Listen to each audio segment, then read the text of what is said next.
Enzo Recto, kalaban ang katiwalian at kasinungalingan, kakampi sa katotohanan at kabutihan. Sa tuwing may umiinit na isyu sa bansa, lalo na kapag may kinalaman sa impeachment ni Sara Duterte, parang may isang senador na laging may biglaang press conference. Walang fail, walang palya. At syempre, hindi na tayo magugulat kung sino, si Senator Amy Marcos. Isang paalala na sa politika, hindi sapat na may problema. Kailangan may eksena, may parinig, at may konting pamartir para swak sa headline. Sa pagkakataong ito, ang napiling entablado ay ang kontrobersyal na flood control projects. Isang seryosong usapin sana, bilyon ang halaga, baha ang kapalit. Pero sa halip na malinaw na pangalan at diretsong ebidensya, ang inihain sa publiko ay drama na may kasamang misteryo. May pinipigilan daw, may mas matataas daw na opisyal, pero laging walang roll call. Parang trailer ng pelikula na paulit-ulit mong pinapanood, pero ayaw ka pa rin papasukin sa sinehan. Kaya ang tanong ngayon, seryosong pagbubunyag ba ito? O isa na namang pa-epal moment na nakikisakay sa issue para magtanim ng duda? Lalo na sa mga taong matagal nang tinatamaan ng batikos dahil sa impeachment ni Sara Duterte. Tara, himayin natin ang kwento. Walang special effects, walang paandar, kundi kung ano lang talaga ang nasa likod ng ingay. Muling nagparamdam si Senator Amy Marcos. At kapag si Amy na ang nagsasalita, alam mo nang may kasunod na drama, hinala, at konting pa victim arc. Sa isang press conference, iginiit niya na may pumipigil umano sa kanya para ungkatin ang posibleng pagkakasangkot ng ilang mataas na opisyal ng kamahalaan sa kontrobersyal na flood control projects. Parang eksena sa pelikula. Gustong magbunyag ng malaking lihim, pero may invisible hand daw na humihila pabalik sa kanya. Walang pangalan, walang muka, pero ramdam daw niya. Pero sa totoo lang, nag-give up na ako dito sa flood control investigation. Mula nung tinanggal si Senator Marcoleta, pinipigil naman kami talaga na wag aakyat hanggang sa mabababang posisyon lamang ng DPWH, hanggang sa mga kontratistang pinag-utusan. Mga big time, ayaw banggitin, pinagbabawalan kami. Tapos na yung 1 minute mo, yung 10 minutes mo. Puros ganon. Kaya sa totoo lang, surrender na ako. Wala na talagang mangyayari rito. Moro-moro na lang to. Walang binabanggit, si Salvi ko lang. Ayon pa kay Amy, nagiging selective umano ang mga nadadawit at nakakasuhan sa issue. Sa kanya raw, paulit-ulit na lang binabanggit ang pangalan ni dating House Appropriations Chairperson at resigned Ako Bicol Party List Representative Zaldi Co, habang ang mas matataas na opisyal ay parang mga karakter sa teleserye na laging off-cam kapag climax na ang eksena.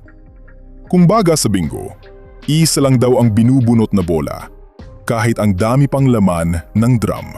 Bakit naman ganito lahat ng senador? Akala ko yung flood control ang pinagmulan doon sa Kongreso at sa Speaker's Office, sa small BICAM. Bakit nauwi sa Senado? Parang sobrang diversion na to.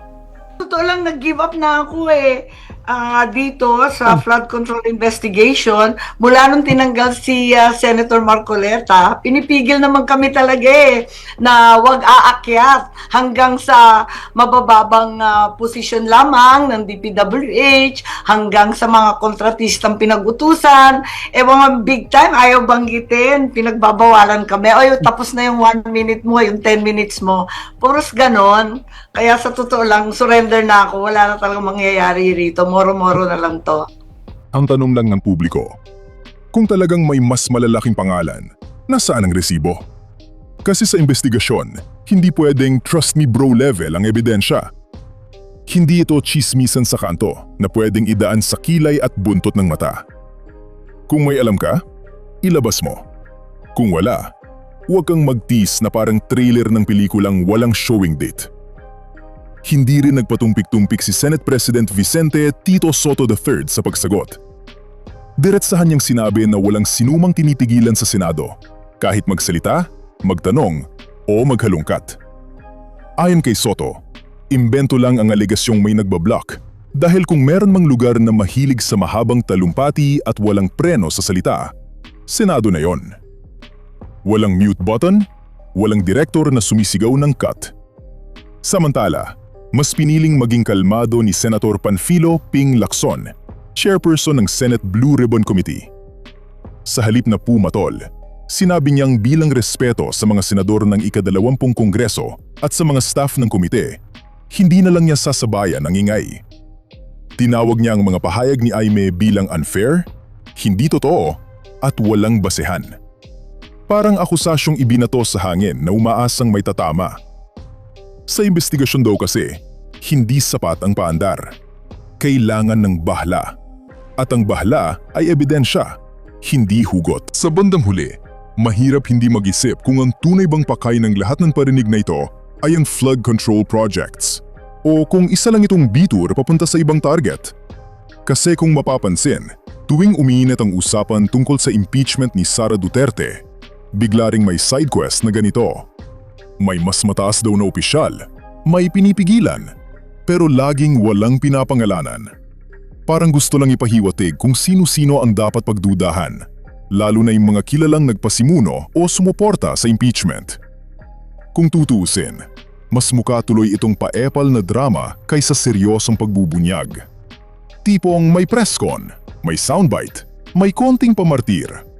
Pero kapag oras na ng roll call ng pangalan, biglang nagkaka-amnesia. Hindi naman kasi investigasyon ang puro parinig. Mas kahawid niya ang tsismis na may kasamang dramatic pause para may ma-headline kinabukasan. At dito nagiging malinaw kung bakit hindi pinatulan ni Soto at Lacson ang mga pahayag. Dahil sa Senado, lalo na sa mga usaping kasing bigat ng bilyon-bilyong pondo at impeachment, hindi pwedeng idaan sa paandar ang diskurso. Kung may ebidensya, ilapag. Kung wala, huwag gawing props ang flood control issue para lang makasingit ng sariling narrative. Sa nayon, ang dating ng lahat, hindi pagbubunyag, kundi paghahanap ng eksena.